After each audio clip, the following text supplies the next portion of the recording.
So after yesterday's horror show against Nottingham Forest, what is going to cheer us up? Well, Enzo Fernandez to Chelsea looks like it's signed and agreed. That's what is being reported by a very reliable source when it comes to the Chelsea youth team. So let's see if this translates across to the first team. But he's jumping the gun, telling us the information. He was one of the first, by the way, to admit that Enzo Fernandez agreed personal terms, which looks set to have happened. We'll break that story down. Joao Felix moving away from Atletico Madrid is getting more and more complicated by the day. Atleti want too much money, while Felix doesn't want to drop his wages, and 3 clubs are waiting to pounce. And finally, looks like Badiashile is a Chelsea player. And we're going to break down the deal. We're going to talk about the intricacies of the deal, why Chelsea is signing him to a 6.5-year deal, and more importantly, why he is the perfect profile of defender for the one and only Graham Potter, and it looks like Chelsea is sticking with him for the future. Let's get into it. Welcome to the Kavkas View, guys, and in today's video, we've got a jam-packed video. After yesterday's diabolical performance, I think everyone needs some good news. Everyone needs something to believe in. Everyone needs a reason to back this club, because at this moment in time, our love and care for this club is not cutting it. Because I'm not going to lie to you, I've been very downhearted about Chelsea recently, and I've said this in the past, I'm going to say it again, but we're staying positive. So a quick little admin work for you guys. I need you lot to hit the like button. It's the second video of the year. I want to hit 1,000 likes on this video. Let's start this year off with a bang. And there are reasons to be happy, right? Enzo Fernandez is an elite level talent. If you know, in the comment, write down what number like you are. If you like number 55, 55, 65, 65, you get the drift. And in the pinned comments is my Instagram. Go and follow me there. Now let's break down the stories and let's get it. 3 stories, 3 minutes apiece. Let's start with it. Very simple. Enzo Fernandez is a player that Chelsea have been chasing rigorously. And when I tell you rigorously, I mean they walked in, they threw the money on the table, Benfica and Rui Costa, and they basically said to them, we're getting this deal done whether you like it or not. And now the player has taken the metric into his own hand. What do we know is happening behind closed doors? We know that Enzo Fernandez's people, the representatives, have now agreed a fee with Chelsea of personal terms, what it's going to be and what Chelsea are going to pay him, and he's ready to come. There are 2 things happening now behind closed doors. Story number 1 is very simple. Enzo Fernandez, his people have left the deal for Benfica and Chelsea to agree on. There's a release clause of 120 million euros, and it needs to be paid up front, or Chelsea need to agree a payment strategy with Benfica to pay him. Chelsea don't want to pay this payment strategy for one reason and one reason only. They don't want to break FFP rules, and the reason they don't want to pay it all up front is because they want to break out the payment strategy across the life of the contract. Understood? Very simple. Don't like it, go back and listen. It'll make sense the more you hear it. Number 2, and this is the big one. Enzo now is throwing his toys out the pram.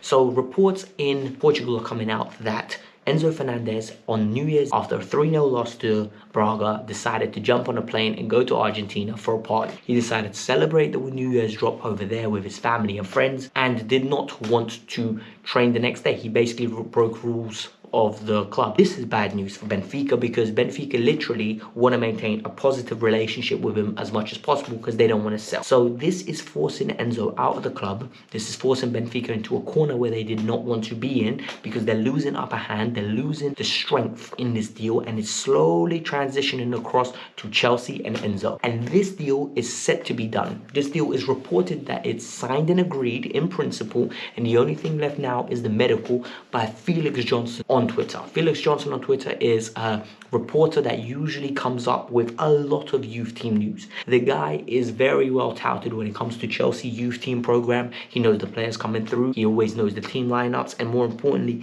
he usually has a very good inside understanding of what's going on behind the background. The players were signing, the changes in this boardroom. I don't know who his source is, but they're clearly very good. Now he's being told about first team regards, and he is claiming that the deal is done and the deal is signed and agreed between Chelsea and Benfica. The only thing left now is the medical that's going to be happening this week. Whether he's jumping the gun, whether he's not jumping the gun, I think we need to respect this man, because this man, I know him on a personal level, and I kind of trust him. If he's wrong, I'm going to be the first person to come out here and say he's wrong. But I like this guy, and I want to believe it, because I'm not going to lie to you, it's news that we want. The news regarding Joao Felix is becoming more and more clear, and it's evident that the market for him at this moment in time is not very big. It's very scarce, and people are actively waiting to see what is going to happen with him before they jump in. Everyone basically knows that the player is available, and no one's waiting to jump the gun and go and actually get him. It's actually a really bad position for Joao to be in. So what do we know? We know that Joao wants to leave, Atletico want to sell, and there are 3 Premier League clubs that are actively interested in signing the player. Number 1 being Manchester United, number 2 being Arsenal, and number 3 being Chelsea. But we also know that none of the 3 clubs want to break the bank to go and get this player. Atletico Madrid right now are coming out with the thing that they don't want to give an option to buy. They either want to have an obligation where the club has to buy him at the end of the loan, or no, you just get him on a straight loan. Atletico are making this deal very difficult and very complex, because Atletico Madrid say, if he's going on loan, we want you to cover all of the 5.5 million euros salary. I think it's 5.5 or 5.6. However, this is where it gets a little bit complicated. Atletico also wants 16 million. Atletico Madrid wants 16 million euros for a loan fee for a player for 6 months. And this is where I think they're pushing it. You've got an asset in your hands. We know you don't. You've got an asset in your hands that we know doesn't want to be there. You've got 3 clubs that want him and are not going to break the bank. Do you really believe that someone's going to pay that fee? Like, you must be deluded, you must be stupid, and you must be absolutely out of your mind if you think someone's going to budge. My thing is, Joao Felix is going to be an Atletico Madrid player until the end of January. Someone's going to panic at the end and need a player because of injury, necessity, or just sheer fact to bolster their squad, and they're going to pay the money. That's going to be a little bit lower. There'll be a deal agreed, because I think Joao's going to throw his toys out the pram. If you think Enzo's been bad, just wait to see what Joao Felix is going to do, because honestly, I don't see that player being happy in Madrid much longer. And the final news is on Badiashile. So Badiashile is a Monaco player that can play left-sided to defend and can play in a back 4 as well. And he is a player that literally sprung on us out of the blue, right? He's a player that is very good at passing. He's a player that is imposing, and a player that possesses good leadership characteristics for the future of Chelsea, right? He's a player that's going to come in and actively be a key participant to the squad as of now. And if you look at our back 4, now we're starting to build up nice profiles.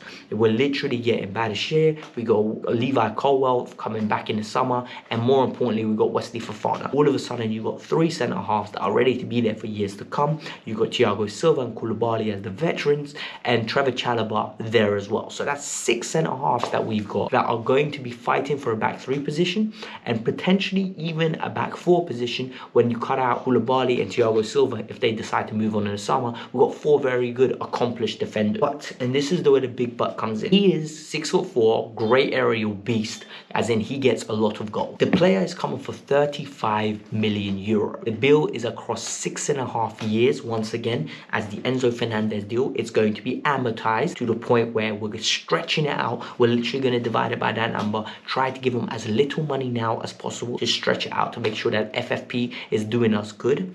And more importantly, this is where the key aspect is. He's going to be coming in right now. We're not going to wait till the summer to bring him in. He's not going to be on loan, and he's going to be playing for Chelsea. And based on what we've seen since we've come back, we need every player we can get.